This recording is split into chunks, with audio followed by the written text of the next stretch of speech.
ఒక్కసారి కూడా సభకు రాలే. ఒక సమస్య మీద చంద్రశేఖరరావు గారు ప్రతిపక్ష నాయకుడిగా పని చెయ్యలేదు.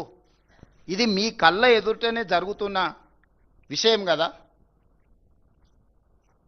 మిగతా వాళ్ళు వచ్చినా కూడా సభను ఎట్లా నడవకుండా అడ్డుకోవాలనే ప్రయత్నం చేస్తున్నారు తప్ప సభలో ఏమన్నా విషయాలు ప్రస్తావించారా? ఇన్నిసార్లు శాసనసభ జరిగితే రేపు మున్సిపాలిటీలో అప్పితప్పి ఆడొగరు ఈడొగరు ఎవరైనా కౌన్సిలర్లు కార్పొరేటర్లు గెలిస్తే వీళ్ళు ఆ మున్సిపాలిటీలలో జరిగే అభివృద్ధికి వీళ్ళు సహకరిస్తారా?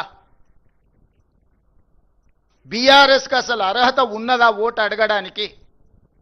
23లో అధికారం పోయి 24 పార్లమెంటులో గుండుసున్న వచ్చి 25లో సర్పంచ్ ఎన్నికల చావు తప్పి కన్నులొట్టబోయి ఈ పరిస్థితిలో అహంకారం, విషము, విద్వేషపూరితమైన ప్రసంగాలు, రెచ్చగొట్టే మాటలు స్థాయికి మరిచి చూస్తుంటే మా ఈగల్ టీంకు చెప్పాల్సి వచ్చేటట్టుంది. నార్కోటిక్ ఎనాలిసిస్ ఏదన్నా గంజాయి కానీ కొకేన్ కానీ హెరాయిన్ కానీ ఏమైనా కొట్టి మాట్లాడుతున్నారా వీళ్ళ మాటలు చూస్తుంటే అని. ఎందుకంటే హోష్లో లేకుండా ఉన్నోడు అట్లాంటి మాటలు మాట్లాడతాడు. హోష్లో ఉన్నోడు, ఈ సమాజం పట్ల బాధ్యత ఉన్నోడు, పెద్ద పెద్ద చదువులు చదువుకున్నా అనుకునేటోడు మాట్లాడే మాటలేనా? ఇలాంటి వాళ్ళకి ఈరోజు ఓటేయమని అడిగితే వాళ్ళు అడుగుతారు. ఎందుకంటే వాళ్ళకి దోపిడీ అలవాటు పడ్డది. ఏ రూపాయి కూడా ఇసుక వదలే, గాలి వదలే, నీరు వదలే, ఇండ్లు వదలే, ఏది వదలే. లాస్ట్కు భార్యాభర్తలు మాట్లాడుకునే టెలిఫోన్ సంభాషణలు కూడా వదలలే వాళ్ళ పైశాచిక ఆనందానికి. ఇదొక మానసిక రోగం, జబ్బు. ఇప్పుడు వీళ్ళు వచ్చి ప్రతిపక్షాలను, జడ్జులను, జర్నలిస్టులను, సినిమా తారల్ని, భార్యాభర్తల్ని ఎవరిని వదలలే వీళ్ళ పైశాచిక ఆనందం. ఒక మానసిక రోగంతో, ఒక ఉన్మాదంతో టెలిఫోన్ ట్యాపింగ్ను అడ్డం పెట్టుకొని వ్యాపారస్తుల ఫోన్లు ట్యాపింగ్ చేసి వాళ్ళని బెదిరించి 100 కోట్ల రూపాయల ఎలక్టోరల్ బాండ్స్, 100 ఎకరాల భూములు రాయించుకున్నారని విచారణల విస్తుపోయే విషయాలు బయటకు వచ్చినాయి. అసలు ఈ చేసిన తప్పిదాలకు పోలీసు అధికారులు నేరగాళ్ళను పట్టుకొచ్చినప్పుడు సిగ్గయ్య ఆ నేరగాళ్ళు ముఖానికి నల్ల ముసుగేసుకొని వస్తారు, కళ్ళకు మాత్రం ఇట్లా బొక్కలు పెట్టి. అది పోలీసులు వేయరు, వాళ్ళే వేసుకుంటారు. ముఖాన్ని సమాజానికి చూపించక రేపు మళ్ళీ బజార్లో పోయినప్పుడు ప్రజలు చీదరిస్తారు, చీకొడతారు అని చెప్పి ముసుగు తోడుకొని వస్తారు. విచారణకు పిలిచినప్పుడు అట్లా ముసుగు తోడుకొని పోకుండా ఏదో పెద్ద యుద్ధం చేసి దేశాన్ని గెలిచినట్టు చేతులు ఊపుకుంటా. అసలు ఎంత బరితెగింపు మాటలు, చేతలు, వికారపు ఆలోచనలు. వీళ్లకు మళ్ళీ మున్సిపాలిటీలో 3వసారి కూడా మోసం చేస్తామని బయలుదేరిండ్రు వీళ్ళు. ఇక బీజేపీ, బీఆర్ఎస్ రెండింటిని కలిపి చూద్దాం ఒకసారి. పోనీ రెండు ఇద్దరు కలిసేమన్నా ఎలగబెట్టిరా అంటే 2014 నుంచి 2021 వరకు బీజేపీకి రాజ్యసభలో మెజారిటీ లేదు. ఏ బిల్లు వచ్చినా రాజ్యసభలో ఓటు వస్తే జోగిన్పల్లి సంతోష్రావు గారు స్పెషల్ ఫ్లైట్లో పోయి రైతు వ్యతిరేక నల్ల చట్టాలు తీసుకొచ్చినప్పుడు ఓటేసింది. ప్రతి నిమిషం రాజ్యసభలో పహారా ఏసీ బీజేపీని కాపాడిన వీళ్ళిద్దరూ దాదాపుగా 2022 వరకు పూర్తిగా మమేకమైపోయి, మనం సినిమాలలో చూస్తుంటాం, పున్నమినాగ సినిమాలు నాగుపాము పెంజరలు అన్ని అల్లిబిల్లు వేసుకొని నాగిన్ డ్యాన్స్ చేస్తుంటాయి. ఆ లెవెల్లో బీజేపీ, బీఆర్ఎస్ వాళ్ళు అసలు విడదీయరానంత ఎవరన్నా ఆ విషయాన్ని చూసినా ప్రస్తావించిన బుస కొట్టేది. అసలు మా అనుబంధం మీద మీకెందుకింత అని. ఏ విషయంలో రైతు వ్యతిరేక నల్ల చట్టాలు తెచ్చినప్పుడు కానీ, నోట్ల రద్దు చేసినప్పుడు అసెంబ్లీ పెట్టి అభినందించాడు, జీఎస్టీ తెచ్చినప్పుడు ఆదివారం పూట అభినందించాడు. ఏ చట్టం నరేంద్ర మోడీ గారు తీసుకొచ్చిన ప్రజలకు వ్యతిరేకంగా నోట్ల రద్దునైతే అద్భుతమైన అసెంబ్లీలోనే వారు కీర్తించారు. జీఎస్టీ చట్టం, రైతు వ్యతిరేక నల్ల చట్టాలు, ట్రిపుల్ తలాక్, 370 ఆర్టికల్ రద్దు, ఇట్లా ఏది చూసినా రాజ్యసభలో 100% బీఆర్ఎస్ వాళ్ళు బీజేపీకి, మోడీ గారికి అనుకూలంగా, గజ్వేల్లో మిషన్ భగీరథ ప్రారంభోత్సవానికి వస్తే హమే కుచ్ నహీ చాహియే తేరా ప్యార్ బస్ హై అని ఆయన ప్రేమ ఉంటే అందులో అమరత్వం పొందుతా అని చెప్పి నరేంద్ర మోడీ గారి ప్రేమలో చంద్రశేఖరరావు గారు అమరత్వం పొందుతా, నాకు అంతకు మించి ఇంకేం అవసరం లేదు ఈ జన్మకని యుగల గీతం పాడుకున్నది మోడీ గారు కేసీ గారు కాదా? మీరు అందరు చూడలేదా? మరి మీరంత పెనవేసుకున్న బంధము, పేగుబంధం ఉన్న తెలంగాణకి ఏమైనా నిధులు తేవడానికి వాడినరా? ఈ రోజు కూడా మేము ఇచ్చిన కాళేశ్వరం ఏటీఎంగా మార్చుకున్నారు, 1000 కోట్ల రూపాయల అవినీతి జరిగిందని మోడీ గారి నుంచి అమిత్ షా వరకు చెప్పిండ్రు.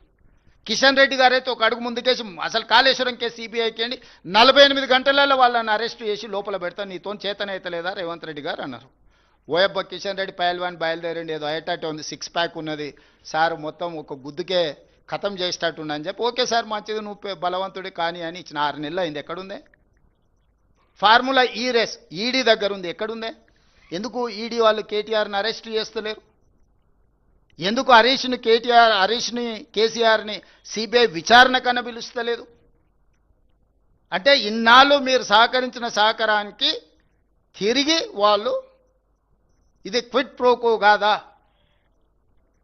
మీ ఒప్పందం అనుబంధం ఒక్కటి కాదా?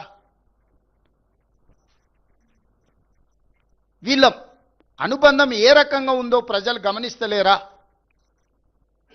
వీళ్ళు గమనించడం లేదని వీళ్ళు అనుకుంటే, పిల్లి కళ్ళు మూసుకొని పాలు తాగితే పిల్లి అనుకుంటుండొచ్చు పిల్లి ఎవరిని చూస్తలేదు, కానీ పిల్లిని ఎవరు చూస్తలేరు అనుకుంటే ఎట్లా కుదురుద్ది? ఈరోజు బీజేపీ బీఆర్ఎస్ అనుబంధం కూడా ఇలాంటిదే. కాబట్టి బీఆర్ఎస్ ఓటు అడిగే అర్హతనే లేదు, నైతికత సంగతి చాలా దూరం, అసలు ఓటు అడిగే అర్హతనే లేదు. బీఆర్ఎస్ పార్టీని యాసిడ్ పోసి కడగాలి, మొక్క కూడా మొలవనియొద్దు. ఈ రోజున్న మొత్తం దరిద్రానికి బీఆర్ఎస్ఏ కారణము. మొక్క కూడా మళ్ళీ మొలకెత్తొద్దంటే యాసిడ్ పోస్తారు. యాసిడ్ పోసి కడుగుతే కానీ ఈ రాష్ట్రానికి మున్సిపాలిటీలకు పట్టిన ఈ దుర్భరమైన పరిస్థితి నుంచి తెలంగాణ సమాజం బయటపడదు. ఇక మీరు నన్ను అడగొచ్చు, మరి మీ సంగతి ఏంటి సార్, మరి మీరు కూడా 2 ఏళ్ళు అయింది కదా అని. 2 ఏళ్ళలో 10 ఏళ్ళు ఒక ఆయన చేసిండు, 12 ఏళ్ళు ఒక ఆయన చేసిండు, నేను 2 సంవత్సరాలు చేసిన. 12 బీజేపీ, 10 సంవత్సరాలు కేసీఆర్ గారు, 2 సంవత్సరాలు కాంగ్రెస్ పార్టీ. 2 సంవత్సరాలలో అధికారంలోకి వచ్చిన మొదటి రోజే 3 విడతలుగా ప్రభుత్వ ఉద్యోగులకు జీతాలు ఇచ్చేది. జీతం ఎప్పుడు వస్తుందో తెలియని పరిస్థితి తెలంగాణ రాష్ట్రంలో ఉండే. ఆ రోజు నుంచి ఈ రోజు వరకు ప్రతి ప్రభుత్వ ఉద్యోగికి మొదటి తారీఖు నాడు జీతం ఇస్తున్నాం. ఆ మధ్యకాలంలో వాట్సాప్లలో పెట్టుకురు, భార్యలు నమ్మడం లేదు, మొదటి తారీఖు నాడు మా జీతం పడదంటే మా సతీమణులు కూడా మమ్మల్ని నమ్మతలేరు, కావాలంటే చూడండి అని వాట్సాప్లలో వాళ్ళ కుటుంబ సభ్యుల సంతోషాన్ని.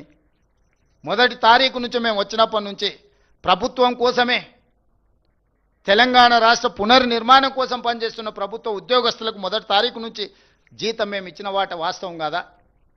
5 లక్షల రూపాయల ఆరోగ్యశ్రీని ఆనాడు అరాకొరగా ఇస్తే దాన్ని 10 లక్షల రూపాయలకు పెంచి ఈరోజు అమలు చేస్తున్నది నిజం కాదా?